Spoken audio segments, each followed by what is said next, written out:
क्या इतिहास की धारा को, यहाँ पर दो प्रश्न हैं, ये दो प्रश्नों का जवाब ही पूरे मेरा व्याख्यान में ढूंढने का मैं प्रयास करूंगा। पहला, क्या इतिहास की धारा को किसी कालखंड में बांटा जा सकता है क्या है? अगर मैं व्यक्ति के विकास की बात कर रहा हूं तो लगातार चलेगा या टुकड़े टुकड़े में चलेगा? अगर टुकड़े में चलाना है तो दूसरा प्रश्न, कहां से उसके टुकड़े करूं? जो इतिहास है उसके टुकड़े कहां से करूं?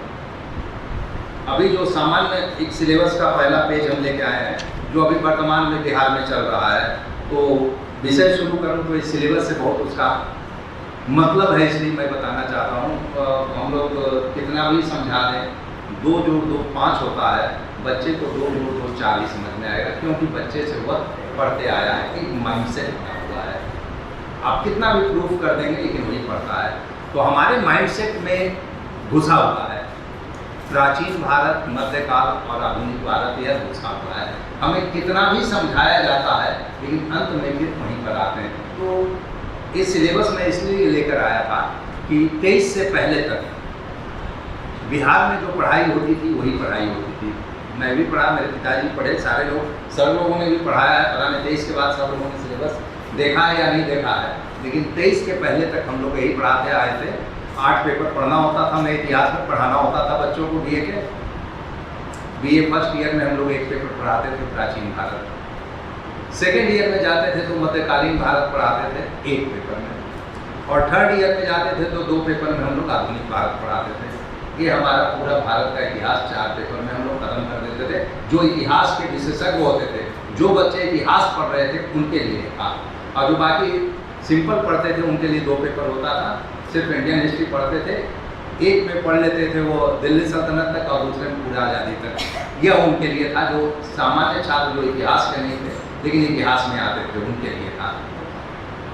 मुझे मौका मिला 2023 में, बिहार सरकार सिलेबस बनाना शुरू की, नया सिलेबस। सरकार थी तेजस्वी यादव और नीतीश कुमार की, संयोग से उन्होंने मुझे भी उसमें चुन लिया। मानसिकता नहीं पता होगा या हमारे बारे में जानते भी नहीं होंगे, जैसे भी उन्होंने मुझे भी उस कमेटी में रख लिया। संयोग से जो 2 लोग और थे, उन्होंने मुझे भी पूरी खुली छूट दे दी कि आप सिलेबस जैसे बना सकते हैं बनाएं, और आज यह सिलेबस आपके हाथ में है।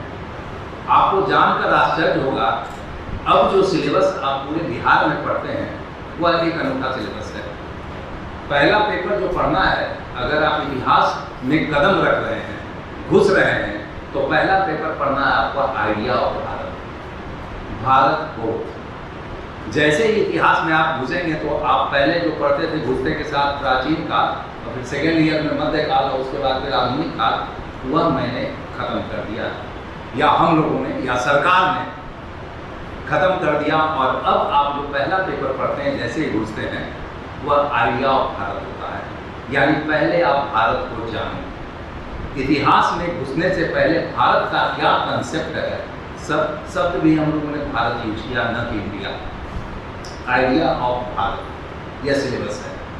तो पहले आप भारत को जानो कि कैसे उसमें घुसना है, भारत क्या था, भारतवर्ष का कंसेप्ट क्या था, कैसे यह आगे बढ़ा, भारत में धर्म क्या है, दर्शन क्या है, वसुधैव कुटुंब क्या है, ऐसे कई सारे प्रश्न हैं जो उसमें पढ़ना है। प्राचीन भारत में क्या हमारे पास था और क्या अभी तक हम लेकर आए हैं, क्या संजो कर रखा है हमने, उस चीज़ को हम लेकर आए हैं।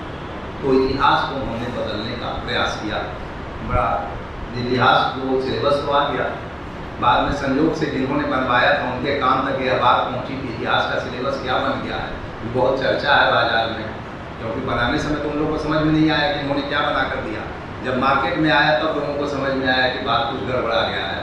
संयोग से सरकार भी राजद की सरकार थी, उस समय बनाया सिलेबस, लेकिन इस बीच होते होते सरकार भी बदल गई थी, भाजपा की सरकार आ गई थी और जदयू की सरकार आ गई थी, तो सिलेबस ही बदल गया। और जिन्होंने बनवाया था हमसे, उन्होंने बुलाकर हमसे पूछा कि आपने क्या सिलेबस बनाया है, कितना हंगामा है। तो मैंने सिलेबस दिखाया, तो बोले कि है क्या। मैंने बोला कुछ नहीं, भारत सरकार ने इस सिलेबस को अपने साथ लिया है और मैंने बिहार में उसी चीज़ को लाने का प्रयास किया है। खैर जैसे भी हो, वह सिलेबस आपके पास है। अब जो कंसेप्ट उसके बाद से जो आया था, जो हम प्राचीन कर रहे थे, अब उसका हमने पहला पार्ट जो किया है, यहाँ पर बहुत सारे शिक्षक हैं, हमको लगता है हम जितने को पहचान रहे हैं कम से कम 10 शिक्षक इसमें बैठे हुए हैं, वो जानते हैं। पहले प्राचीन भारत मतलब कि हर्षवर्धन तक कम से कम 1200 ईस्वी तक पहुँचा देते थे, पहले का सिलेबस में वही था। अब जब आप सिलेबस में घुसिएगा तो पहला उसको काट कर हमने 550 BC तक कर दिया है, ठीक है। दूसरे में जाइएगा 647 तक, तीसरे में जाइएगा तब 1207 तक जाएगा, उसके बाद 1760 तक जाएगा, फिर वो आगे बढ़ेगा, ऐसे करके बढ़ा है। तो सिलेबस के टुकड़े हो गए। दरअसल क्या है, जिस चीज़ को ज़्यादा पढ़ना था उसको हम लोग बहुत, जो 3000 साल का इतिहास था उसको एक पेपर में पढ़ते थे, 500 साल के इतिहास को एक पेपर में पढ़ते थे, और 200 साल के इतिहास को हम लोग 2 पेपर में पढ़ते थे। अब वो पूरा चेंज हो गया है। अब जो पहले का इतिहास है, जो हमारा सबसे महत्वपूर्ण है, जो लिगेसी हमारे पास है, जिसको हम लोग ढो रहे हैं, अब हमारे पास ज़्यादा 4 चरण में है, 4 पेपर में है। उसके बाद वाला जो काल है उसका 2 में है, उसके बाद वाला 2 है, ऐसे करके है। पूरा पेपर चेंज हो गया है और इतिहास करीब करीब आगे आने, अभी चूँकि बिहार में जो सिस्टम है, न छात्र को पता चल रहा है, न शिक्षक को कि क्या हम पढ़ा रहे हैं और छात्र को कि क्या हम पढ़ रहे हैं। सिलेबस बनाने समय राजभवन से हम लोग पाया कि थोड़ा आसान सिलेबस रखिएगा, बच्चे यहाँ के हैं, बिहार के हैं। मैंने मन में सोचा कि अभी तो ऑक्सफोर्ड का सिलेबस भी दे देंगे तो यहाँ का बच्चा पास कर जाएगा, जो सिस्टम है यहाँ। तो मौका ऐसा मिला कि हमने उसको बना दिया और वो सिलेबस लागू हो गया है और बच्चे अभी समझ नहीं पा रहे, लेकिन जैसे जैसे उससे गहराई में घुस रहे हैं उनको अब समझ में आने लगा है कि हमारी बातें बदलने लगी। जो मैंने कहा था कि जो टीचर पढ़ा देते हैं उसको भूलता नहीं है, अब टीचरों के बीच अब यह उत्तरदायित्व आ गया कि आप इतिहास को बदलें। वह इतिहास जो कई सालों से हम लोग पढ़ा रहे थे, जो हमारे मन मस्तिष्क में घुसा हुआ था, उसको बदलने का कोशिश करें। एक इतिहास की तस्वीर बदलेगी, हमारे संस्कृति की तस्वीर बदलेगी, हमारे समाज की तस्वीर बदलेगी और शायद भारत की तस्वीर भी इसी से बदलेगी। अभी तक इतिहास क्या या क्या पढ़ रहे हैं इतिहास आप? सामान्यतः विदेशी दृष्टिकोण है उसको आप पढ़ रहे हैं। इतिहास का मतलब भारतीयों के या जो आपके मूल वासी हैं उनके जय पराजय का इतिहास। जय पराजय, कहाँ उन्होंने अपने संस्कृति को फैलाया, फैलाने में कहाँ सक्षम रहे, कहाँ वो फेल हुए, ठीक है, यह इतिहास है। हम अपनी अच्छाइयाँ, अपनी बुराइयाँ, अपनी संस्कृति, अपने संस्कृति से जुड़े हुए तत्व, लेकिन सचमुच में इतिहास वही है क्या? पूरा इतिहास आपका इससे उलट है। हमने बोला कि पूरे आपका जो इतिहास है वह जय पराजय का इतिहास है। आपने क्या खोया, क्या पाया। लेकिन सचमुच में जो इतिहास आप पढ़ते रहे हैं, जिस ढंग से आपके सामने परोसा गया है, उसमें से पहला शब्द हटा हुआ है, जय हटा हुआ है। पूरा इतिहास जो है वह आपका सिर्फ पराजयों का इतिहास है। सिर्फ आप पराजयों का इतिहास पढ़ रहे हैं, न कि जय का। प्राचीन काल में वही चीज पढ़ते हैं कि जो आपको कहीं न कहीं ग्लानि से भर देता है। मध्यकाल में वही पढ़ते हैं जो आपको लगता है कि सब कुछ वही लोग आए, तुर्क अफगान आए, हमको देकर गए। आधुनिक काल में वही पढ़ते हैं, लगता है कि अगर शायद ब्रिटिश नहीं आते तो हम लोग कहाँ के रहते, वैसे ही असभ्य रह जाते, बर्बर रह जाते, शायद हम कहीं के होते ही नहीं। यह हम पढ़ते हैं। दरअसल यह जो सोच है वह आपके आत्मविस्मृति करने का सोच है। आप अपने आप को भूल चुके हैं कहीं न कहीं। जो आपका इतिहास था, चूंकि आपके पास नहीं है, आपका गौरव का क्षण आपके पास नहीं है, आप उसमें जी रहे हैं जो आप किसी से उधार मांग कर लाए हैं। आपके यहाँ शक आए, कुषाण आए, हून आए, उनका इतिहास वो यहाँ आकर एसिमिलेशन उनका हो गया, बड़ा गर्व से बोलते हैं और उनके इतिहास को दोहराते हैं। सिकंदर का कहानी हम लोग पढ़ाते हैं, हम लोग तुर्क आए उसका कहानी पढ़ाते हैं, अफगान आए उसका कहानी पढ़ाते हैं, मुगल आए उसका कहानी पढ़ाते हैं, ब्रिटिश आए उसका कहानी पढ़ाते हैं, और हमारी अपनी कहानी को हम ढूंढते रह जाते हैं। तो यह जो पूरा का पूरा इतिहास है, जो कालखंड बटा, वो कैसे बटा? जब वो लोग आए, हम लोग तो सिंपली पढ़ रहे हैं। हमारे यहाँ क्या है, पर्यावरण के बारे में पढ़ रहे हैं, शुरुआत से लेकर अब तक पर्यावरण के बारे में पढ़ रहे हैं, देवी देवता के बारे में पढ़ रहे हैं। पहले क्या थे देवी देवता, अभी तक पढ़ रहे हैं। यह कोई कंसेप्ट नहीं है कि प्राचीन काल में एक, मध्यकाल में और उसके बाद एक, मतलब थीमेटिक कोई एक थीम को उठाते हैं, उस थीम को शुरू से अंत तक हम देखने की कोशिश करते हैं। लेकिन अब यहाँ जब वे आए तो उन्होंने इसको बांटने की, पहला जो ये कंसेप्ट आया था, दरअसल जब अंग्रेज यहाँ पर आए तो विदेशों में बाइबल के अनुसार से वो चलता है, 4004 ईसा पूर्व से वो इतिहास शुरू होता है, और उन्होंने पहले भाग को प्रिमिटिव जिसको बोला है, बाद में मिडिल बोला है, बाद में उसके बाद में मॉडर्न, ये 3 पार्ट में उन्होंने बांटा है पूरे इतिहास को। जनरली 500 ईसा पूर्व तक के काल को उन्होंने एक में रखा है, अब 500 से फिर 500 ईस्वी तक के काल और उसके बाद को काल को 3 भागों में यह विदेशियों का इतिहास, पाश्चात्य इतिहास हमारे पास आया, पहली बार आया। हमारे पास इसका कोई कंसेप्ट नहीं था कि हम आधुनिक, मध्य और प्राचीन में चले। इतिहास का कंसेप्ट था, लेकिन यह जरूरी नहीं था उसको कालखंडों में बांट कर चले। तो पहली बार उन्होंने लाया और धड़ल्ले से भारत में आकर इसका प्रयोग करना शुरू किया कि आप भी इसी अनुकूल आप इतिहास को अपना देखें, और उसी के हिसाब से इन्होंने इतिहास बनाना शुरू किया। और अब जो इतिहास होने लगा उसमें चेंज क्या आने लगा कि अब उन्होंने उसी ढंग से भारतीय इतिहास को भी उसी परिप्रेक्ष्य में देखना शुरू किया।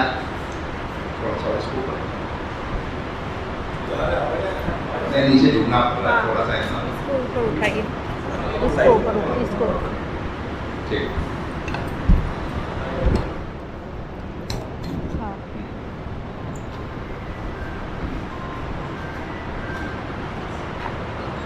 तो यहाँ से भारत का इतिहास जो है वह बदलने लगा।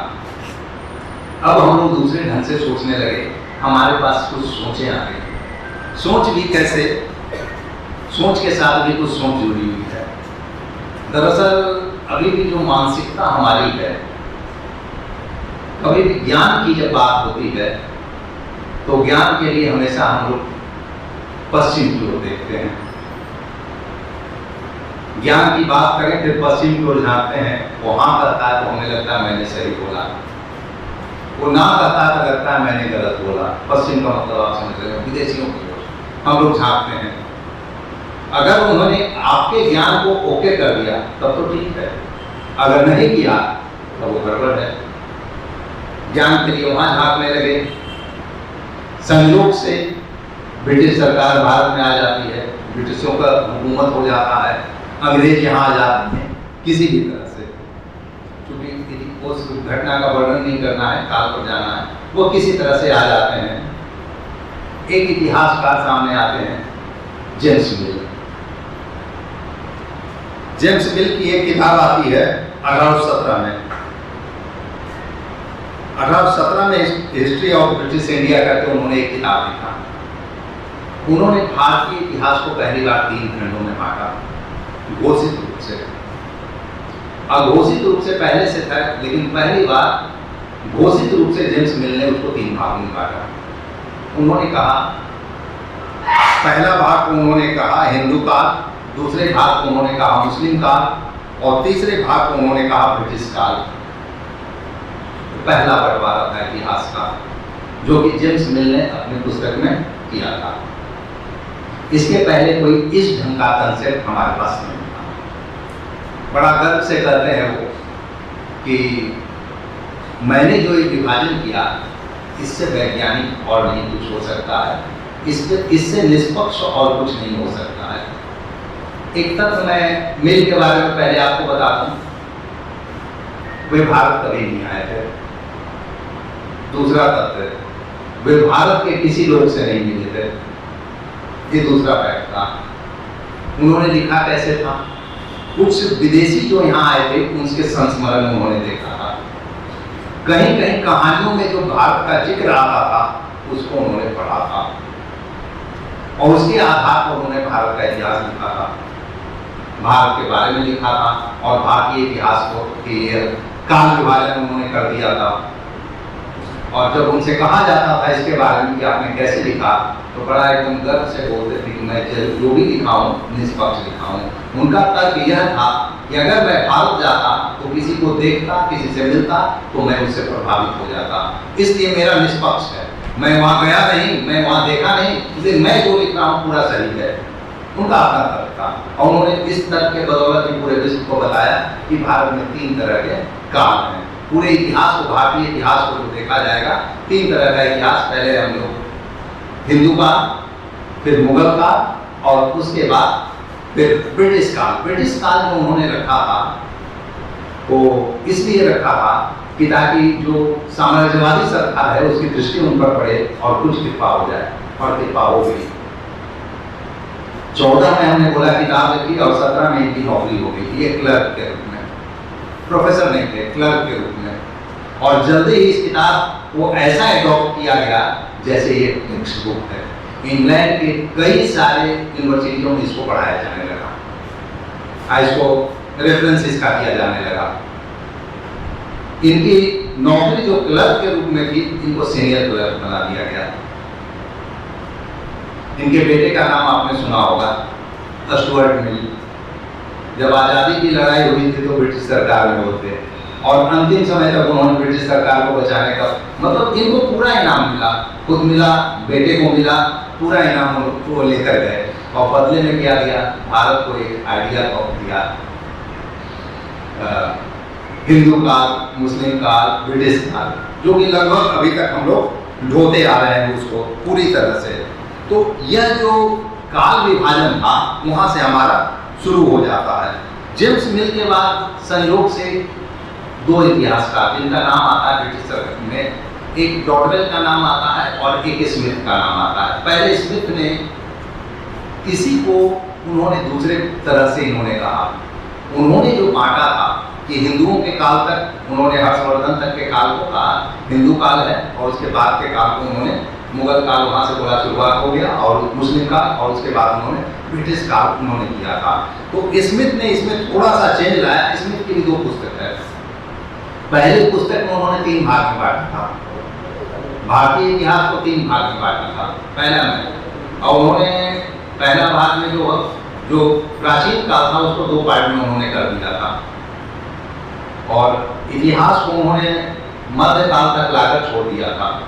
3 भाग में 2 काल, एक उन्होंने 500 ईस्वी तक और उसके बाद फिर 1300 तक, नहीं 500 तक, 500 से 1300, 1300 बाद तो 1760, उसके बाद उन्होंने छोड़ दिया था इतिहास को। लेकिन बाद में जब दूसरी पुस्तक लिखी उन्होंने, तब उनको लगा कि ब्रिटिश काल छूट गया है, तब उसने उसको पूरा किया और उन्होंने 4 काल उसका दिया। तो डॉडवेल ने भी इसका समर्थन किया। तो एक तरह से एक पृष्ठभूमि इन्होंने बना दी थी कि भारतीय इतिहास में काल कैसे चल रहा है। यानी पूरी तरह से यहाँ पर हम देख रहे हैं जो भारतीय एक थे, जिनके पास कोई हिंदू मुस्लिम का आइडिया नहीं था, उन्होंने इसको पूरी तरह से बांट दिया। यह काल है जो अब कोर्स में भी सुनिए, क्या सचमुच में हिंदू काल था क्या? बौद्ध लोग आपके पास थे, जैन लोग आपके पास थे। बौद्धों का तो बहुत उदाहरण है, जैनियों का कई उदाहरण है कि कई जगह शासन उनका था, कि सचमुच में हिंदू काल था क्या? लेकिन उन्होंने कहा ये हिंदू काल है, हमने मान भी लिया कि हिंदू काल। उसके बाद के काल को उसने मुस्लिम काल कहा। बड़ा आश्चर्य की बात है, मुस्लिम काल कहा, और वह जो मुस्लिम काल था बाद तक अभी तक चलता आया, आजादी के बाद तक चलता आया। और मुस्लिम काल क्या था? दिल्ली में जिसका शासन हो उसका काल हो गया। बाबर जब आया कितने क्षेत्र में शासन करता था? पटना जिला से ज्यादा बड़ा नहीं था उसका शासन क्षेत्र।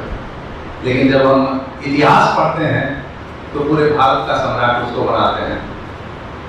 उस समय साउथ में क्या हो रहा था, उस समय पश्चिम भारत में क्या हो रहा था, इसको हम भूल जाते हैं। अब पूरा उन्होंने एक साथ उसको जोड़ दिया।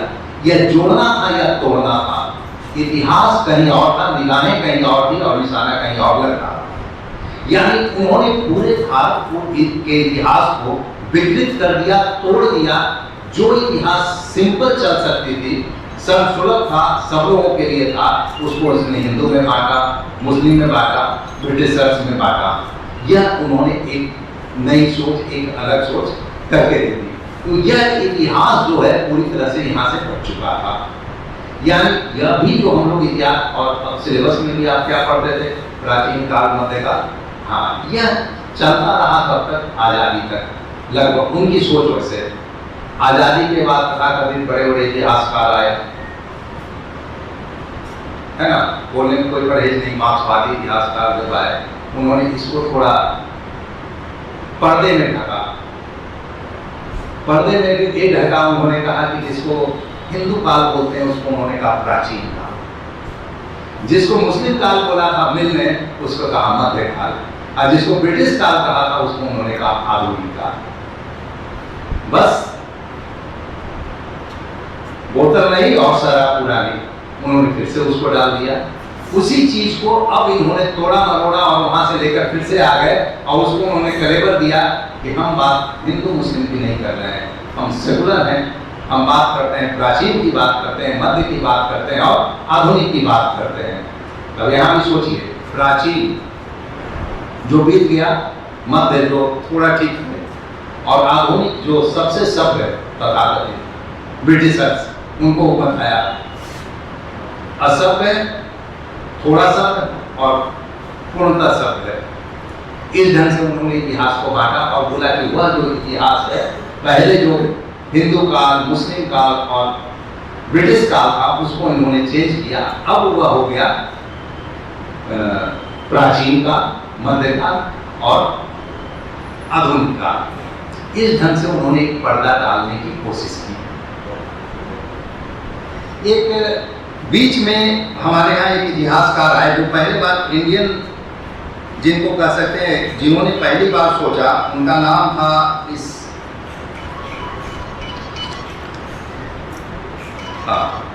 सीवी वैद्य। सीवी वैद्य का नाम सबसे पहले आता था, जिन्होंने इस संबंध में सोचा और उन्होंने इतिहास की यह जो काल धारणा है, काल की अवधारणा है, उसको थोड़ा सा बदलने का उन्होंने प्रयास किया। उन्होंने बस इतना ही किया कि जो नामाकरण था उसको चेंज करने का उन्होंने प्रयास किया और उन्होंने भारत के इतिहास को बोला कि आप जो अभी जो हमारे पास जो बाइबल के हिसाब से शुरुआत में इतिहास चला था, उसको आप हटा दें, उसके जगह अपने महाभारत या रामायण जो है उसको आप मध्य में रखें और उसके हिसाब से इतिहास का काल जो है वह निर्धारित करें। तो इस ढंग से उन्होंने यह जो शुरू किया था, उसमें सबसे पहले उन्होंने पहला काल जो बांटा था वह था भारत का प्राचीन इतिहास। उसमें उन्होंने जो हमारा अपना था, जहाँ तक इनको लगा कि इस जगह पर हम लोग जा सकते हैं, जनरली हर्षवर्धन तक हम लोग रुकते हैं, उसको ही उन्होंने, लेकिन उसको उस नए ढंग से देखने का प्रयास किया और इन्होंने फिर कहा कि नहीं, इतिहास को हम लोग देते हैं, तो अगर हमको प्राचीन में ही मारना है तो वहाँ तक उसको ले जाएं और नामाकरण फिर से चेंज करके हम लोग इसको कह सकते हैं कि यह जो है यह हिंदू काल था। इन्होंने हिंदू काल फिर से बोला कि अगर रखना ही तो बोलिए इसको कि हिंदू काल है। फिर उसके बाद बोला कि दूसरा जो काल आया वह विदेशियों का काल है, तीसरा काल है वह विदेशियों का लेकिन ब्रिटिश काल है। कुछ दिनों तक ये लगभग मिलता जुलता था, बहुत ज्यादा हिम्मत वो नहीं कर पाए और लगभग मिलता जुलता तथ्य उन्होंने निकाला। लेकिन एक जो सबसे बड़ा चेंज आया, जिनका नाम सुनते ही लोगों में थोड़ा सा परेशानी पैदा हो जाता है, उन्होंने अपने पुस्तक में इसका जिक्र किया था, वह थे बी डी सावरकर। बी डी सावरकर की एक पुस्तक आई, भारतीय इतिहास के 6 स्वर्णिम पृष्ठ। यह जो 6 स्वर्णिम पृष्ठ था उसको उन्होंने 6 कालों में बांटा। इतिहास का प्रथम स्वर्णिम पृष्ठ, द्वितीय स्वर्णिम पृष्ठ, तृतीय स्वर्णिम पृष्ठ, चतुर्थ स्वर्णिम पृष्ठ और पंचम और छठा स्वर्णिम पृष्ठ। यह करके उन्होंने इतिहास को बांटा। बोला कि नहीं, ये पहला काल विभाजन जो था वह सही में भारतीय दृष्टिकोण से पहली बार बी डी सावरकर ने इस चीज को लाया और वो जो पुरानी अवधारणा थी उसके जगह पर इन्होंने बोला कि इसकी सोच थोड़ी बदलनी चाहिए। काल के संबंध में जो हम लोग पहले से बात कर रहे थे, वीर सावरकर ने उसमें पूरी तरह से चेंज लाया। और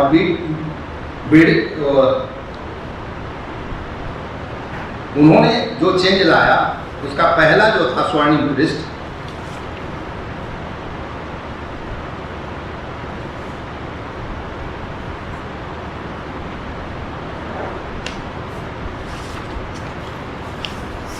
सावरकर का जो पहला स्वर्णिम पृष्ठ था उन्होंने उसको चंद्रगुप्त से शुरू किया था, चंद्रगुप्त और चाणक्य से शुरू किया था।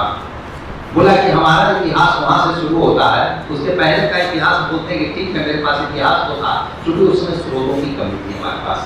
ये बोले कि जो उपलब्ध है हमारे पास इतिहास, उसमें से उन्होंने बोला कि चंद्रगुप्त से आप पूरी तरह शुरू कर सकते हैं और मगध का इतिहास अपने आप में स्वर्णिम पृष्ठ है, जो पूरा पिछले इतिहास को समेटे हुए और यहाँ तक मगध में जाकर खत्म कर दिए। बस थोड़ा सा पार्ट था, प्राचीन को उन्होंने लाया लेकिन बहुत शॉर्ट में, लेकिन बोले कि यह जो इतिहास आप मगध का पढ़ते हैं, चंद्रगुप्त का पढ़ते हैं, यह इतिहास हमारे लिए पहला मैंने भारतीय इतिहास के दृष्टिकोण से यह एक स्वर्णिम पृष्ठ था। हालांकि बाद में इन पर क्वेश्चन बहुत सारा उठता है कि आपने इंडस को छोड़ दिया, हालांकि जिस समय ये बात कर रहे हैं उस समय इंडस वाला पूरा इंडस का तो बाद में हमारे पास आया, उस समय तक आ नहीं पाया था। तो इन्होंने पहला स्वर्णिम पृष्ठ जो दिया, जिसके बारे में उन्होंने बताया कि पहला अध्याय है उनका और पहला इतिहास की धारा कहाँ तक जा सकती है, तो उन्होंने मगध कर दिया। दूसरा जो स्वर्णिम पृष्ठ बताया, इसके बाद से शुंग आक्रमण होता है, ठीक है।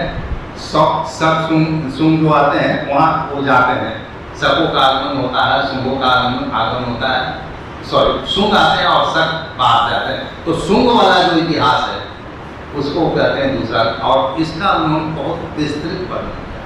जो मगध का इतिहास है चंद्रगुप्त से लेकर या बिंदुसार से शुरू करते हैं, उसमें अशोक का वर्णन करते हैं और चल जाते हैं शुंग तक, यह इनका दूसरा था। हालांकि यहाँ पर एक चीज था जिसका उसने वर्णन किया और उसमें अशोक के बारे में विस्तृत वर्णन है, लेकिन अशोक ने जो बौद्ध धर्म को लेकर जो अतिरेक दिखाया था उसकी यह आलोचना करते हैं। अतिरेक का मतलब कि 99 भाइयों को मारकर गद्दी पर बैठा था, कलीन के युद्ध में कई लाख लोग मारे गए, उसके बाद हृदय परिवर्तन हुआ, यह सब जो था उनको लगता था कि जरूरत से ज्यादा बढ़ा चढ़ाकर पेश किया गया है। अभी भी कलीन के मैदान में आप जाइएगा तो 2000 आदमी नहीं हटेगा और 2.5 लाख लोग वहाँ मारे गए थे, ऐसा उसमें वर्णन है। अगम कुआं वाला जो कुआं है उसमें 99 भाइयों को मारकर, वो दरअसल में बौद्ध धर्म को ऊपर दिखाना था, इसलिए उन्होंने इस ढंग से क्या क्या की थी, अतिरेक जिसको शब्द यूज करते हैं, मतलब कुछ ज्यादा ही बढ़ा चढ़ाकर उन्होंने पेश कर दिया था ताकि अशोक नजर आए, बौद्ध धर्म नजर आए। तो इसकी यह आलोचना, हालांकि अशोक की प्रशंसा करते हैं, लेकिन यह जो बौद्ध धर्म का जो अतिरेक था उसकी वह आलोचना करते हैं और पुष्यमित्र शुंग की यह काफी प्रशंसा करते हैं कि सचमुच में वह सेनापति था। उनका मकसद यह था कि बौद्धों पर आकर एक फिर सत्ता में आए। तो उन्होंने कहा कि यह इतिहास का सचमुच में दूसरा पॉइंट था और दूसरा स्वर्णिम पृष्ठ था जहां पर इतिहास का काल विभाजन कर सकते हैं, छोटा पार्ट हो, लेकिन बोलते हैं कि यहाँ पर हम दूसरा पार्ट कर सकते हैं कि जो शुंग का काल है वहां तक आते हैं। तीसरा काल में जब जाते हैं तो आप देखिएगा उसमें शक का कुषाण का आक्रमण होता है। इसके बाद शक का कुषाण का आक्रमण होता है, तो तीसरा में वो शक कुषाण का जो आक्रमण है उसको आप रखते हैं, छोटा सा पार्ट है। वो बोलते हैं कि यहाँ से इतिहास इसलिए बदलता है कि विदेशी धारा यहाँ से, दूसरा इसलिए बदला है कि दूसरा धर्म आ गया सनातन के बाद, तीसरा इसलिए बदला है कि यहाँ से विदेशी धारा आ गई जो आपको आक्रमण करती, और यहाँ से बोलते हैं कि इतिहास चेंज हो जाता है। अब आपके पास दूसरे लोगों के जगह के लोग आकर आप पर आक्रमण, हालांकि अभी भी हम देखते हैं कि जिनका आक्रमण उस समय हुआ आज के डेट में कोई अस्तित्व नहीं है, या तो भारतीय संस्कृति में आत्मसात कर लिए गए, मिल गए, या तो उसी समय वो हट गए, निकल गए, हो सकता है। तो इन्होंने तीसरा जो चैप्टर दिया, एक स्वर्णिम पृष्ठ दिया, वह बोला कि ये जो आक्रमण है, बाहरी आक्रमण, वह है जो भारतीय इतिहास को चेंज करता है। ये छोटे छोटे आक्रमण थे, और सेम इसी टाइप का चौथा भी उनका स्वर्णिम पृष्ठ है। वह एक बड़ा आक्रमण था। कुषाणों के आक्रमण को इन्होंने चौथा स्वर्णिम अध्याय बोला भारत का। वह बोला कि वह चूंकि कुषाण बड़ा साम्राज्य उस समय था, जब भी आप ग्रेटर भारत की बात करते हैं तो कुषाण काल का लोग लाकर उदाहरण विजयनगर को भूल जाते हैं और कुषाण काल को लाकर सामने रख देते हैं। तो ये चौथा था जिसको कि मार्क्सवादियों ने फिर उछाला बाद में, और उसको ही उन्होंने पकड़कर बोला कि सचमुच भारत का ग्रेटर भारत वही था, उसको उस कंसेप्ट को लेकर वो चले। तो ये चौथा चीज था कि कुषाण को जो आक्रमण हुआ उसको उन्होंने बोला कि भारतीय इतिहास का यह चौथा स्वर्णिम पृष्ठ था जहां से भारत प्रतिरोध करना सीख गया। कुषाणों को भी कहीं सत्ता नहीं है आज, यानी या तो भारतीयों ने उन्हें हरा दिया या भारतीयों में मिल गए। तो बोला कि हमारे पास वो चौथा स्वर्णिम पृष्ठ था। पांचवा की बात जब करते हैं वह सचमुच में हुआ आ जाता है जब तुर्क अफगानों का आक्रमण होता है। मुस्लिम आक्रमणकारी आते हैं भारत में, जो आक्रांता आते हैं, जो उस समय का बर्बर इतिहास रहता है उसका इन्होंने जिक्र किया है।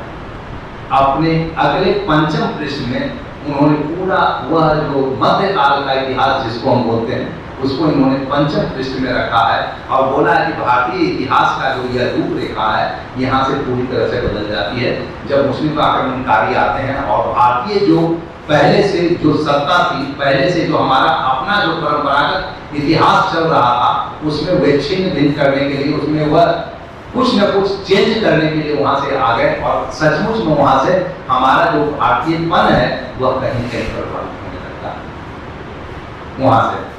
और भारतीय धीरे धीरे नीचे की ओर यहाँ से जाना शुरू करते हैं और उनका स्व कहीं कहीं पे होने लगता है, वह आत्मविस्मृत टाइप के होने लगते हैं। और जो बाहर से आते हैं, चूंकि भारतीयों का इस ढंग से स्वभाव रहा है कि बहुत आक्रामक नहीं हो पाते हैं, सबको मिलाकर चलते हैं। जब उन्होंने देखा कि जो बाहर से लोग आ गए काफी आक्रामक हो गए तो धीरे धीरे इन्होंने सरेंडर कर दिया। लेकिन यह बात भी हम आपको बोलेंगे कि सरेंडर तो जरूर किया था सत्ता के सिर पर, लेकिन जगह जगह पर उसके प्रतिरोध होते रहे। पूरे भारत में कभी भी कोई बाहरी सत्ता चैन से नहीं बैठी। आपको जानकर आश्चर्य होगा कि जब आसाम आप जाइएगा, अहोम का शासक था जिसके बारे में इतिहास की किताबों में नहीं के बराबर है, अब नया सिलेबस में वाक़या है। अहोमों के बारे में पढ़िएगा कि पूरा दिल्ली सल्तनत के समय, मुगल काल के समय और लगभग ब्रिटिश काल उस पर कब्जा नहीं कर पाया। अहोमों पर वो लगातार संघर्ष करते रहे। ऐसे कई जगह थे, आप पढ़ते हैं ना औरंगजेब का दक्षिण पर आक्रमण, तो आक्रमण क्यों करने गया? यानी सत्ता नहीं थी उसकी, पश्चिम पर कभी सत्ता नहीं थी, कभी दक्षिण पर सत्ता नहीं थी, लेकिन पूरे भारत का इतिहास हम लोग बताते हैं कि उसी के हाथ में। तो इन्होंने उसका वर्णन किया है। यहाँ से सचमुच में थोड़ा इस ढंग से उन्होंने लिखना शुरू किया, पढ़ाना शुरू किया, और भारतीय जो थे वह विश्वास करते हैं कि सबसे मिलजुल कर रहे हैं, इसलिए उन्होंने कई जगह उसको स्वीकार भी कर लिया, लेकिन कहीं कहीं उनका अपना प्रतिरोध जारी रहा। और यह जो काल था उसको उन्होंने बोला कि यह भारतीय इतिहास का 5वां स्वर्णिम काल है, स्वर्णिम पृष्ठ है, जहाँ से भारतीयों ने पूरी तरह से प्रतिरोध की मुद्रा में आ गए थे। और यही वो काल था जब कि सन्यासियों का जब भक्ति काल आता है, और भक्ति काल आता है, बहुत सारे सन्यासी आते हैं, वो अपनी बातों को फैलाते हैं। और मुस्लिम परंपरा में जो सूफी परंपरा है वह इसी का मोटे तौर पर वह अनुकरण करके वो आ जाते हैं। तो एक तरह से धर्म पर भी, हमारा दूसरे के धर्मों पर भी वह हमारा धीरे धीरे प्रभाव यहाँ से जाने लगा था। इसलिए उसको उन्होंने कहा कि यही हमारे लिए स्वर्णिम पृष्ठ है। कि आक्रमण तो उन्होंने किया, हमारे जगह जमीन पर तो उन्होंने कब्जा किया, लेकिन कहीं कहीं पर मानसिक रूप से हम भी उन पर कब्जा कर रहे हैं। और दूसरे जो धर्म आए हैं, दूसरे जो संस्कृति आई है उस पर, संस्कृति शब्द पर भी थोड़ा सा आप ध्यान देंगे। एक बड़ा प्रचलित शब्द है अपने यहाँ, गंगा जमुनी तहजीब, है ना। हम लोग हमेशा उस पर थोड़ा सा प्रॉब्लम होता है कि ऐसा कोई तहजीब था ही नहीं। किसी भी देश की एक संस्कृति होती है, भारतीय संस्कृति है। भारतीय संस्कृति को आत्मसात कर सकते हैं या उसको छोड़ सकते हैं, थोड़े बहुत परिवर्तनों के साथ वो अपना सकते हैं, लेकिन दो संस्कृति एक साथ नहीं बदल सकती। संस्कृति सिर्फ एक, न हिंदू संस्कृति न मुस्लिम संस्कृति, संस्कृति तो सिर्फ भारतीय संस्कृति है। तो वह संस्कृति की बात अब आने लगी कि अब उस संस्कृति के साथ वो भी आने लगे। और सबसे अंतिम जो छठा स्वर्णिम पृष्ठ हुआ करते हैं, जब ब्रिटिशर्स का यहाँ पर कब्जा होता है, जब वो लोग आ जाते हैं सत्ता में, तो बोला कि यहाँ से तो पूरी तरह से अब चेंज हो गया, क्योंकि उन्होंने दूसरे ढंग से भारतीयों पर आघात करना शुरू किया था। भारतीय जनमानस का जो रहा है, कभी आपको मौका मिले तो एक पिक्चर आया था लाट साहब, कभी जरूरत पड़े तो देखिएगा, बड़ा सिंपल सा था कि कैसे उन्होंने मेघालय के बाद भारतीयों को अपनी मानसिकता में ला दिया, कैसे वो लोग सोचने लगे कि भारतीय जो है वह उनके हिसाब से जीने लगे, खाने लगे, पीने लगे, रहने लगे। तो यह जो छठा स्वर्णिम पृष्ठ था, वहां से उनकी मानसिकता उन्होंने चेंज करना शुरू किया मेघालय के बाद से, और हमारी मानसिकता भी चेंज होकर ऐसी होने लगी कि उन्हीं के हिसाब से हम लोग सोचने लगे और सब काम करने लगे। तो यहाँ से उन्होंने हमारे मानसिक गुलामी का एक दौर, एक आप पढ़ते हैं ना व्हाइट कॉलर वर्डन वाला जो कॉन्सेप्ट है, वो कहता है कि अंग्रेज कहते थे कि भारतीयों पर हम शासन नहीं कर रहे हैं, बल्कि इनको सभ्यता सिखा रहे हैं। उनको लगता था कि अगर यहाँ से वो चले गए तो भारत का क्या होगा, जो बर्बर भारत है, असभ्य भारत है, जिसको कुछ नहीं आता है, अगर अंग्रेज छोड़कर चल गए तो इस भारत का क्या होगा। तो इसलिए वो यह कहकर भारत पर शासन करते थे कि मैं तो इन्हें सभ्य बनाने आया हूँ। तो यहाँ पर उसका एक वैचारिक द्वंद यहाँ से फैलता है। एक तरफ वैसे लोग थे जो हमारे हित में सोच रहे थे, जो भारतीय स्वर्णिम पृष्ठ को ढूंढ रहे थे कि भारत का अपना क्या है, और वैसे समय में अंग्रेज जो है हम पर गुलामी हो रहे थे, सिर्फ सामने वाली गुलामी नहीं बल्कि मानसिक गुलामी, जिससे आज तक हम लोग त्रस्त हैं। आज तक हम लोग, जब मैं इतिहास संकलन का काम करने लगा था आज से करीब 13-14 साल पहले, तो हम लोग किसी के घर जाते थे, हमारी बातों का लोग समर्थन करते थे, लेकिन खुलकर सामने कभी मंच पर नहीं आते थे, कभी हमको सुनने नहीं आते थे। जब मीटिंग हम लोग करते थे 4 से 5 व्यक्ति रहते थे, अछूत के टाइप से रहे हैं बहुत सालों तक हम। तो अब तो संयोग है कि वह अछूत वाला दौर निकल गया और हम लोग भी मेन स्ट्रीम में अपने आप को महसूस करने लगे हैं। तो यह दौर है, मानसिक गुलामी ऐसी थी कि अभी तक वह मानसिक गुलामी है। तो यह मानसिक गुलामी से मुक्ति का यह दौर था, जिसकी बात सावरकर करते हैं कि यह मानसिक गुलामी से हमको दूर होना है। जो सामने नजर आ रहा है वह अपना नहीं है, वह ब्रिटिशर्स का है। इसको उन्होंने कहा यह छठा हमारा स्वर्णिम पृष्ठ है। तो सावरकर के ये 6 स्वर्णिम पृष्ठ थे, उनका काल विभाजन इस 6 के हिसाब था। पहला उन्होंने मगध तक लाया था, मगध के उत्कर्ष तक, दूसरा उन्होंने शुंग तक लाया था, और तीसरा उन्होंने विदेशी आक्रमण, चौथा विदेशी आक्रमण। पहला छोटा आक्रमण शकों का, बाद में कुषाणों का आक्रमण, उसके बाद फिर मुगलों का, और उसके बाद ब्रिटिश। इस ढंग से उन्होंने इतिहास को बांटा कि इतिहास का अगर काल विभाजन करना है तो उस हिसाब से आप करें। यह इतिहास का एक पहला जो था एक तरह से धमाका था, जिसको किसी ने एक्सेप्ट, उस दौर में किसी ने एक्सेप्ट नहीं किया। और आज का दौर जब आया है तो फिर से हम लोग इस पर विचार करते हैं, क्या सचमुच में इतिहास जो लिखा गया है प्राचीन, मध्य और आधुनिक, हिंदू, मुगल और ब्रिटिश, क्या उसको इस ढंग से बदला जा सकता है क्या? लेकिन बाद में कुछ और इतिहासकार इसमें कुछ चीजों को जोड़ते हैं। श्री राम साठे का बीच में विचार आता है कि इसको भी हम थोड़ा सा उदार कर सकते हैं। उन्होंने कहा कि अपना जो मूल ग्रंथ है महाभारत और रामायण, उससे जोड़कर हम लोग इतिहास का काल गणना कर सकते हैं क्या? उसके हिसाब से अपना इतिहास चला सकते हैं क्या? तो उस हिसाब से इन्होंने कहा कि महाभारत के पूर्व तक का जो इतिहास है उसको पहला खंड हम लोग कर सकते हैं। महाभारत से पूर्व, उसको हम युगाब्द बोलते हैं, 3102। तो बोले कि युगाब्द 3102 तक एक साथ कर सकते हैं। उन्होंने पहला बोला और दूसरा खंड में उन्होंने बोला कि उसके बाद हम लोग 3102 से लेकर 600 ईस्वी तक मोटा मोटी हर्षवर्धन तक ही हो जाता है घूम फिर कर, कि हर्षवर्धन तक के काल को दूसरा काल हम लोग कर सकते हैं। तीसरे काल को हर्षवर्धन से लेकर पेशवा तक का 1760 पेशवा तक के काल को इन्होंने बोला कि तीसरा काल कर सकते हैं। और चौथा काल उसके बाद 1947 तक का काल जो है 1757 से लेकर 1947 तक आजादी का काल, उसको चौथा काल। इनका जो पूरा काल विभाजन 60 का जो था वह पूरी तरह से भारतीयता पर आधारित था।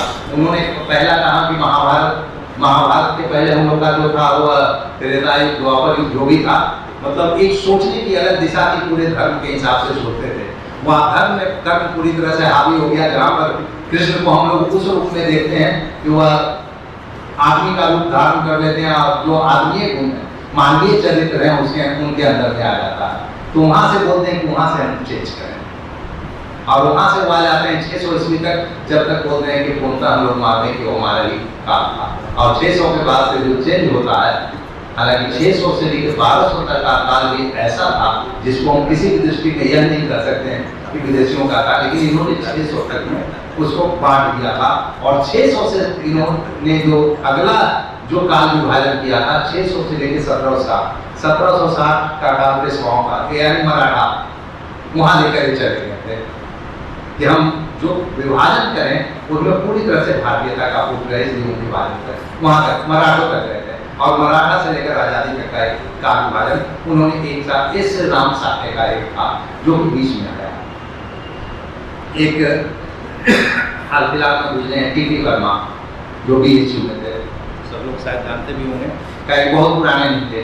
टी.टी. वर्मा का भी एक कंसेप्ट आया था बीच में कि महाभारत से उन्होंने शुरू किया था। उन्होंने महाभारत के पहले नहीं, महाभारत से शुरू किया था, और नहीं महाभारत तक का काल उन्होंने भी कहा कि एक हो गया, और महाभारत से लेकर उसके बाद 12वीं शताब्दी तक इन्होंने एक कर दिया था। जो उन्होंने बीच में बोला कि 12वीं 600 की जगह 1200 रखते, तो इन्होंने 1200 तक एक कर दिया था कि 1200 तक का एक काल रहेगा। उसके बाद का काल में उन्होंने तीसरा काल कहा कि जो इस्लामी आक्रमण का काल है, जिसको अभी हम लोग बोलते हैं प्रतिरोध का काल, जहाँ से भारतीयों ने प्रतिरोध सीखा और प्रतिरोध करना शुरू किया, उस काल को इन्होंने बोला कि तीसरा काल के रूप में रख सकते हैं। और चौथा काल इन्होंने बोला कि जो ईसाइयों का आक्रमण हुआ है वहाँ से हम लोग चौथा काल को रख सकते हैं। ये इन्होंने इसको बताया कि ऐसे करके भी भारतीय इतिहास का काल विभाजन कर सकते हैं।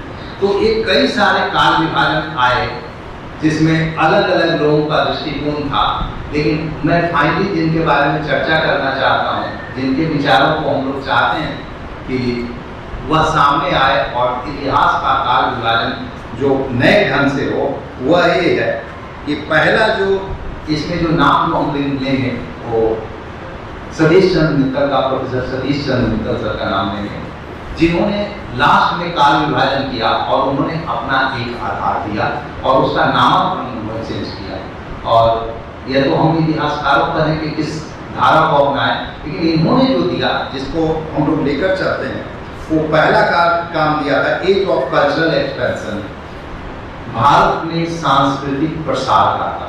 इन्होंने पहला बोला, जिसमें बोला कि अपना सांस्कृतिक प्रचार हो रहा है, प्रसार हो रहा है। वो बोले प्रारंभ से 12वीं शताब्दी तक एक टाइप का रहा, जिसमें पूरी तरह से भारतीयता हावी रही है और भारत का अपना प्रचार प्रसार, जो भारतीय संस्कृति के गुण थे वह सामने आ रहे थे। तब तक कोई भी, हमने बोला संस्कृति एक होता है, भारतीय संस्कृति उस समय तक थी और वह संस्कृति पूरी तरह से छाई हुई थी, कोई दूसरी संस्कृति का उस पर प्रभाव नहीं था।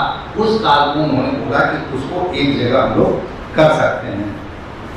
दूसरा उन्होंने बोला कि age of victory and renaissance, पुनर्जागरण का काल। और यह काल जब आप देखेंगे कि जैसे तुर्कों की सत्ता आई, वो लोग भारत में आए, तो भारत में साथ साथ देखते हैं भक्ति आंदोलन शुरू हो गया। रैदास जैसे लोग उस समय आ गए, रामदास जैसे लोग उस समय सामने आ गए।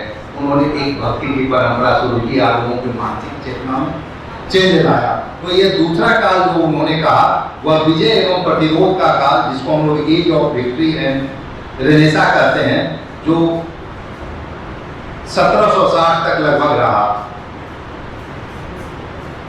और तीसरा काल जो आता है वह ईस्ट इंडिया कंपनी,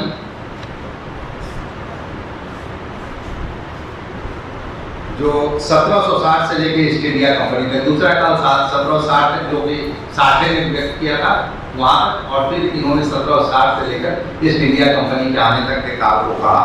और उसके बाद यह जो तीसरा काल था उसका उन्होंने नाम दिया आधुनिक चुनौतियों एवं पुनर्जागरण का काल, age of challenges and renaissance, फिर से जो 1760 से लेकर 1947 तक रहा यह काल, जिसमें कि भारतीय इतिहास का तीसरा चरण होता है, जिसको वह बोलते हैं कि पूरी तरह से यह प्रतिरोध या ब्रिटिश सरकार से झगड़े के मूड में, या हम लोग उससे स्वतंत्रता के मूड में आ गए थे, और जिसको अंततः हम लोगों ने भगाया भी। लेकिन इसके बाद जो चौथा काल वो देते हैं वो सबसे महत्वपूर्ण है। बोले यहाँ तक ठीक था कि चौथे काल तक आज़ादी तक आ गए, और आज़ादी के बाद हम लोग विजय यात्रा में खो गए, चारों तरफ जश्न ही जश्न, लोगों में आज़ादी का उमंग, लेकिन इतिहास कहीं खो गया। इतिहास में ऐसे क्षण में जब भारतीयों का ध्यान नहीं रहा, तो ऐसे में कुछ वैसे मानसिकता वाले लोग आ गए जो कहने के लिए भारतीय थे लेकिन दिमाग से कहीं भारतीय नहीं थे। तो वो लोग धीरे धीरे, आप सिंपल समझिए कि मार्क्सवादी या इन ढंग के विचार वाले लोग आ गए, जिन्होंने कहा कि भारतीय इतिहास उस समय जो लिखा गया था, पहले जो था वह दरअसल भारतीय इतिहास जो था, जोश का इतिहास था, उमंग का इतिहास था, इसलिए उधर का इतिहास दिखाया, सही इतिहास नहीं था। यह कहकर उन्हें भारतीय इतिहास को नकारा। इसलिए चौथा काल जो इन्होंने नाम जो दिया है, नामकरण दिया है, वह बोलते हैं यह भटकाव का काल है।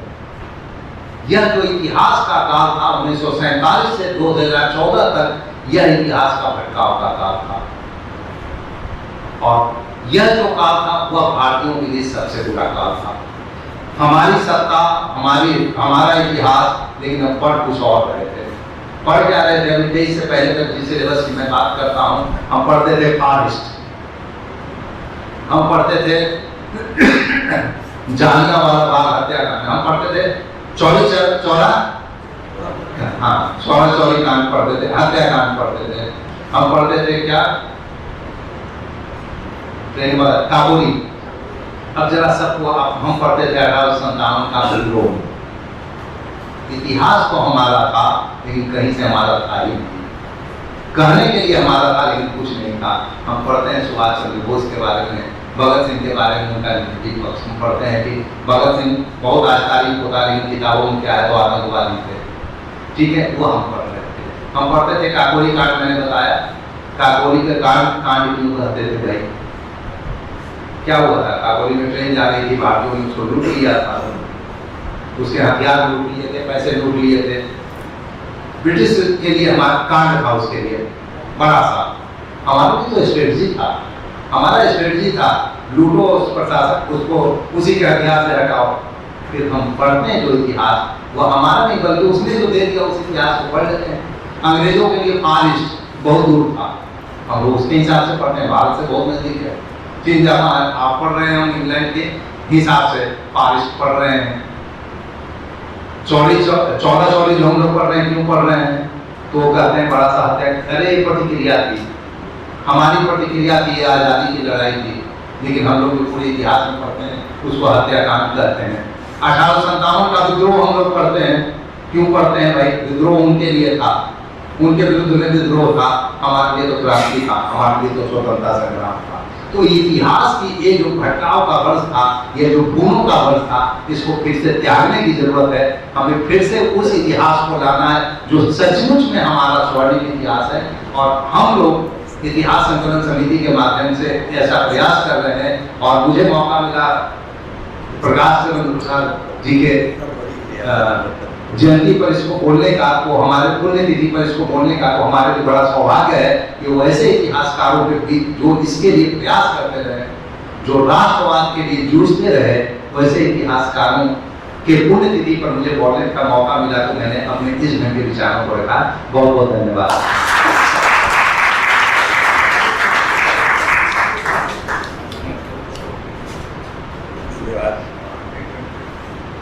प्रोफेसर राजीव रंजन जी, इन्होंने भारतीय इतिहास का पूरा हिस्टोग्राफी आपके सामने रख दिया, इसलिए हम धन्यवाद देते हैं। वस्तुतः यह हमारे आमंत्रण को स्वीकार करे आए और काफी शोध करते हुए जो इतिहास भारतीय इतिहास वो इस रूप से अभी तक लिखा गया है, इसमें लोग काफी विस्तृत व्याख्या दिया। मैं पटना विश्वविद्यालय के पूर्व विभागाध्यक्ष इतिहास विभाग, मैं बहुत लंबा नहीं लेकिन क्या थोड़ा एक जरूर कमेंट चाहूँगा कि वो दो शब्द इस विषय में करने की।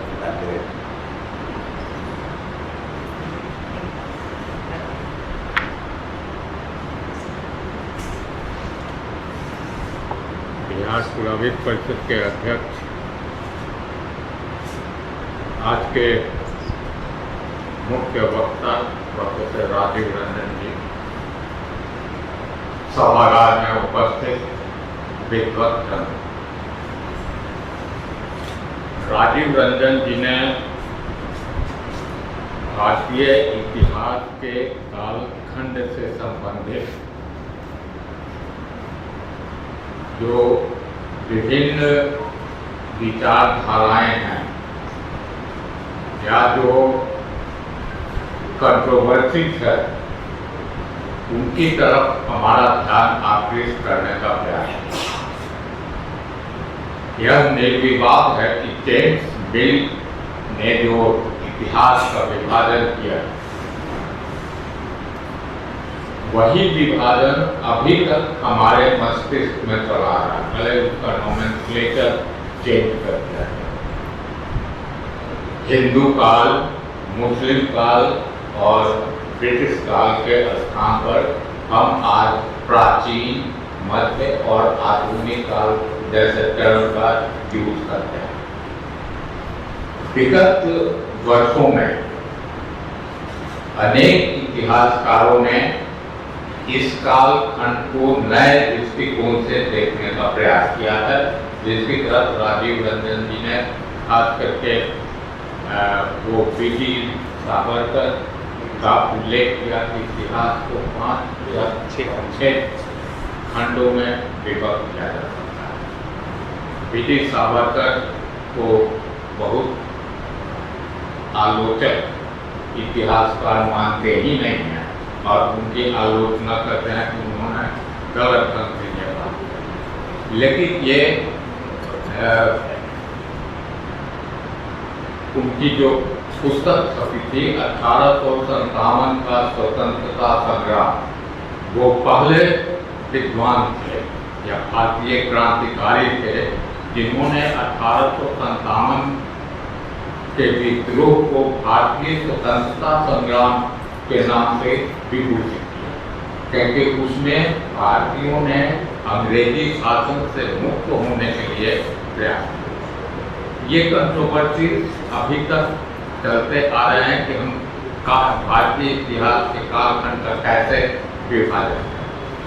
अब हम जनरली मानते हैं कि हमारा इतिहास वैदिक काल से आरंभ होता है, लेकिन उसमें त्रुटि है कि हम पहले के प्री हिस्टोरिक पीरियड को बिल्कुल इग्नोर कर देते हैं। सिंधु घाटी या हड़प्पा की विकसित सभ्यता हमारे पास थी, लेकिन उसका कहीं भी जिक्र नहीं होता है। हम वैदिक काल से भारतीय इतिहास का आरंभ मानते हैं और उसके आधार पर कुछ अनेक मार्क्सवादी इतिहासकारों, जैसे हमारे टीचर और renowned scholar professor R.S. Sharma, उन्होंने इतिहास का विभाजन नए रूप में देखा। वो मानते हैं कि जो सोशल और इकोनॉमिक चेंजेस समय समय पर आए, उसके आधार पर इतिहास के कालखंड का विभाजन हुआ। अब जैसे एंशिएंट पीरियड को जनरली हर्षवर्धन के काल पर हम मानते थे, कुछ लोग 1224 ईस्वी तक मानते थे।